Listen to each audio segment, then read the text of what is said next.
Halo, my brother, my sister, my mother, my grandmother, my mama, my sorrow, my love. Ketemu lagi. Hari ini saya mau sharing mengenai satu topik yang sangat menarik. Beli rumah dengan 3B.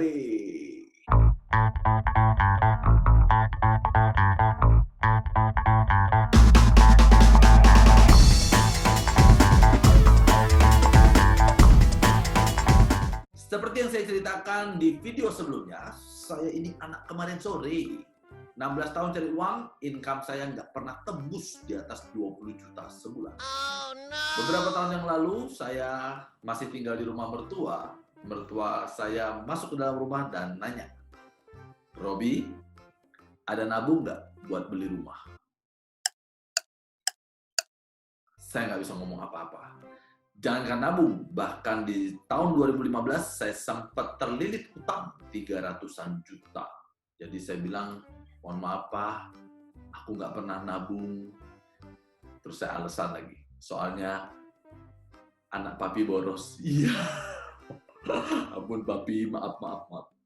Tahun 2016 saya berjodoh dipertemukan dengan keilmuan yang namanya NLP atau Neuro Linguistic Programming. Bahasa pemrograman otak. Katanya kalau orang ngubah program otaknya, maka perilakunya bisa berubah dan hasilnya bisa berubah.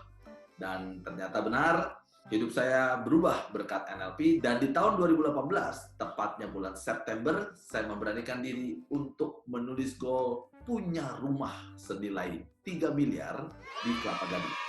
Dan saat itu, tabungan saya cuma 3,2 juta rupiah. Dan 1 tahun 1 bulan kemudian, Tuhan patasin 9 Oktober, saya bisa membeli rumah dengan harga 3 miliar tersebut. Setelah beli rumah, ternyata beli rumah satu hal, ngisi rumah hal yang lain. Baru 7 Juli kemarin, saya masuk ke rumah ini. Yeay!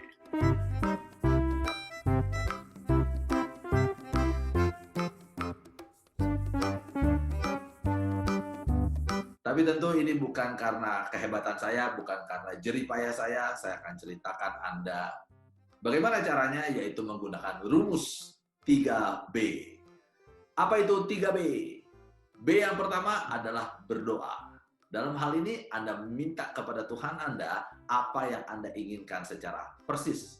Dalam konteks NLP, Anda menuliskan goal Anda dengan jelas, karena tugas otak adalah menjalankan perintah, dan otak hanya bisa menjalankan perintah yang jelas. Kedua, berusaha. Atau saya senang mengatakannya berkarya. Dalam konteks ini, Anda dan saya perlu memahami apa yang disebut dengan kausalitas atau hukum sebab akibat. Mau dapat akibatnya, tanam sebabnya. Tanam biji semangka, tumbuh buah semangka. Tanam biji durian, tumbuh buah durian. Tanam biji jeruk, tumbuh buah jeruk. Kecuali tanam kacang hijau, tumbuhnya toge. Yang perlu saya garis bawahi dalam konteks berusaha dan berkarya adalah memahami tentang kerja uang dan juga memiliki program uang yang tepat. Memahami tentang uang, Anda bisa nonton video yang ini, yaitu berhenti mencari uang atau mengejar uang dan buat uang yang mengejar-ngejar Anda. Sementara mengenai program uang, Anda dengarkan audio magnet uang ini, dan audio inilah yang saya dengarkan untuk mengubah program saya tentang uang itu sendiri.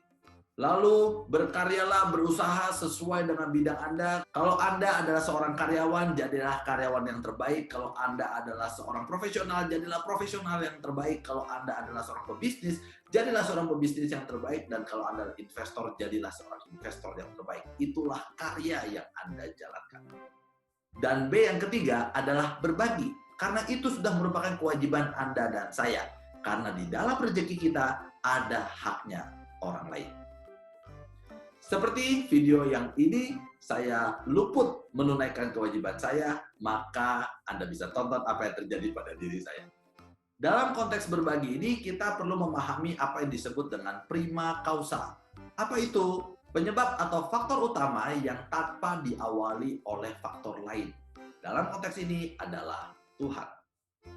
Bahwa manusia itu taunya cuma berusaha, tapi hasil wilayah Tuhan. Contohnya apa? Contohnya adalah KKI, bukan boneka. Saya yakin Anda pasti sudah pernah mendengar fenomena ini. Kau dulu pernah bilang kepada diriku untuk memulai cinta ini. Mohon maaf KKI, banyak orang mengatakan bahwa banyak yang penampilannya lebih baik dari KKI. Suaranya lebih baik dari KKI. Lagunya lebih baik daripada KKI. Bahkan begitu banyak komentar yang menghujat KKI. Namun inilah luar biasanya kemuliaan Tuhan, Tuhan yang pantaskan dalam waktu 1 minggu ada 26 juta viewer untuk video KKI bukan boneka. Dan ini yang luar biasa, orang-orang yang menghujat dan menyerang KKI hanya bisa berkomentar, sementara KKI berusaha dan berkarya. Dan hasilnya Tuhan yang pantaskan. Kita tanam 1 biji semangka, tumbuhnya Tuhan bukan hanya gantikan 1 biji semangka lagi, tetapi akan ditumbuhkan tanaman semangka beserta begitu banyak buah, dan di dalam buah itu ada begitu banyak ratusan biji-biji lagi. Artinya Tuhan melipat gandakan apa yang ditanam oleh seseorang. Oleh sebab itu prinsipnya jangan hitung-hitungan sama alam semesta, perbanyak sedekahnya, kerja yang ikhlas. Kalau Anda bisa kerja 100%, kasih 100%. Kalau 100% belum hasil, kasih 200%. Kalau 200% belum hasil, kasih 300%. Maka pada waktunya nanti Tuhan pasti akan pantaskan. Jadi itu teman-teman 3B untuk beli rumah. 1, berdoa. 2, berusaha atau berkarya. Dan yang ketiga, berbagi. Bila Anda merasa video ini bermanfaat, Anda bisa subscribe, like, comment, and share. Senang bisa berbagi dengan Anda. Sukses buat Anda dan I love you so much. Mwah.